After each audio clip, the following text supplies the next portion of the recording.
The last part of 5.2 is looking at parameters of the binomial probability distribution. This is third take, so hopefully we'll get it right this time.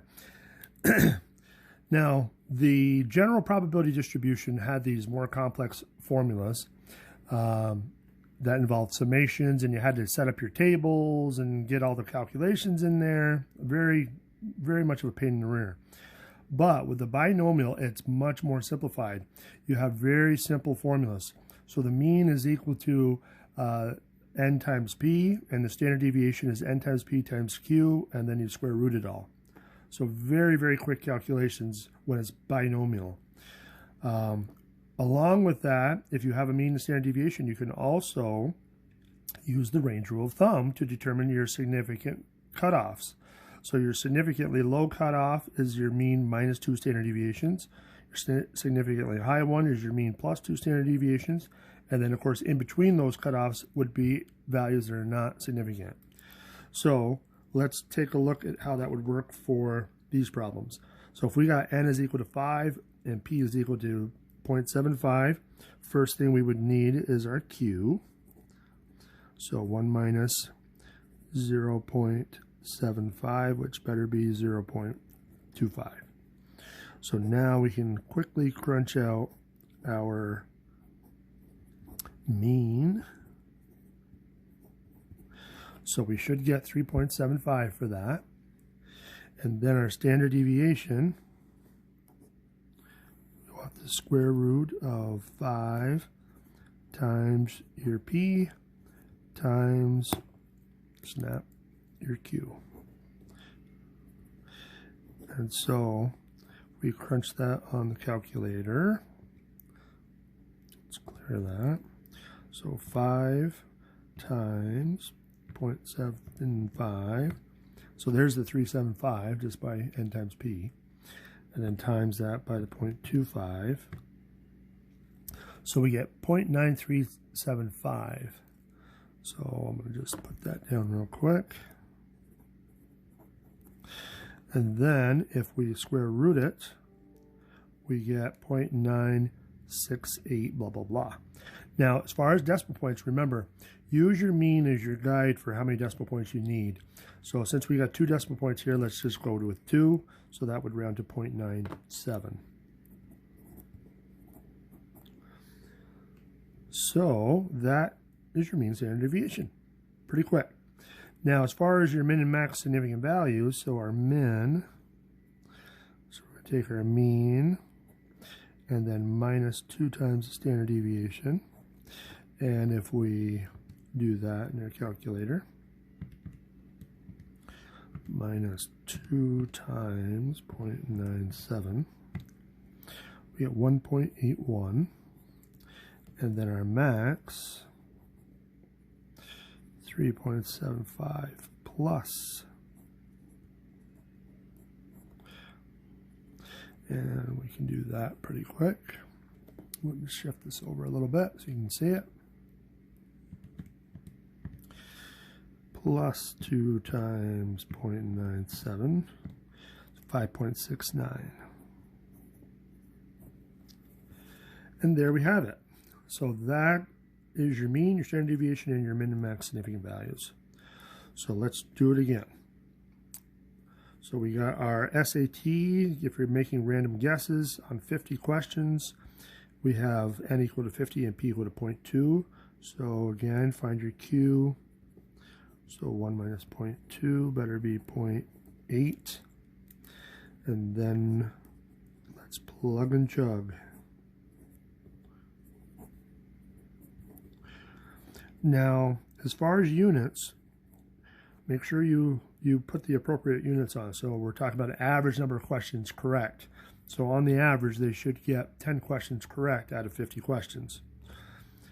Standard deviation, well, if we plug in our n, p, and q, we're going to get the square root of 8, which is 2.828, and it goes on. Now, as far as rounding this one, we don't have any decimal points in our mean, so we could probably stick with 1. It's always good to have that 1 level of accuracy above. So let's just round this to 2.8. So 2.8, again, questions is the standard deviation. And so now your min our mean minus twice the standard deviation. So we'll get 4.4 questions. And then our max, 10 plus 2 times 2.8, which should be 15.6.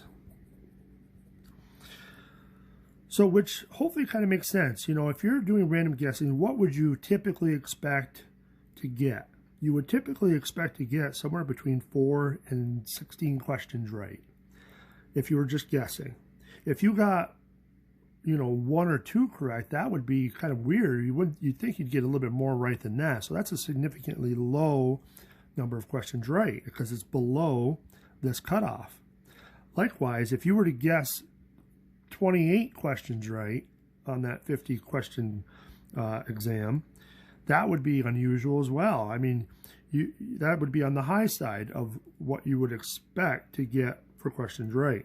So again, so that kind of jives with all of this information. So significantly high would be above that, significantly low would be below the 4.4, and anywhere in between we would typically expect, so it's not significant. All right, let's try one more. So drug test. In an analysis of the one-panel THC test for marijuana usage, 300 subjects are tested and the probability of a positive result is 0.48. So now they're not telling you anything, so we got to make sure we just get our variables correct. So in this case, what is our N? Well, 300 subjects. So that's going to be our N. Our probability of success, so what's the chances that they have a positive result? 48.48. So now we can get our Q. Subtract it from 1. So we have 0.52. So now we got our NP and Q, so now it's the same as before. So we can plug in our N and P. And if we multiply that, we'll get 144. So 144 subjects is what we would expect on the average for the number of positive results out of 300. Standard deviation.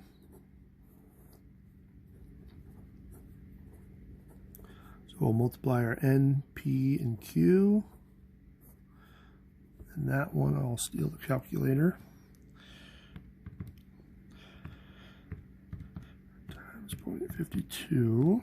So 74.88. We got to square root that. So if we square root it, looks like we got 8.65 and so on. Now again, number of decimal points, we probably should go with at least 1, even though, and there's none in our mean. So 8.7 subjects. So mean and standard deviations should always have units. Probabilities do not need units. All right, now the last part is your min and max.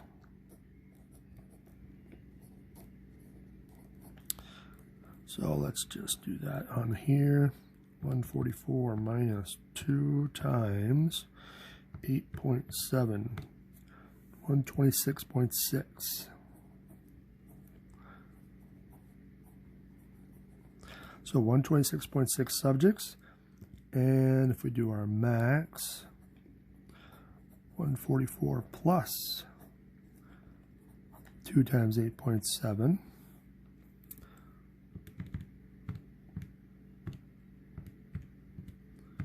So 161.4.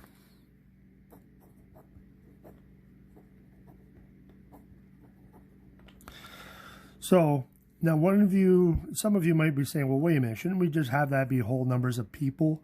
We don't want a fraction of a person. But I would answer no, specifically because if we wanted to say, how would you classify 126 subjects? Is that low? Is it high? Is it in between? Because we have this decimal point, we can specifically classify 126 as being significantly low. It's less than our minimum. If we had this as a whole number, then it's kind of gray as to how you would classify that. Is it low? Is it not? Same thing on the other end. If I said 161 subjects, that's specifically below the maximum. And if it's below the maximum, then it's not significant. So those decimals are okay, even though we're talking about people. All right, so I'll save the next last question for the next video. See you in a minute.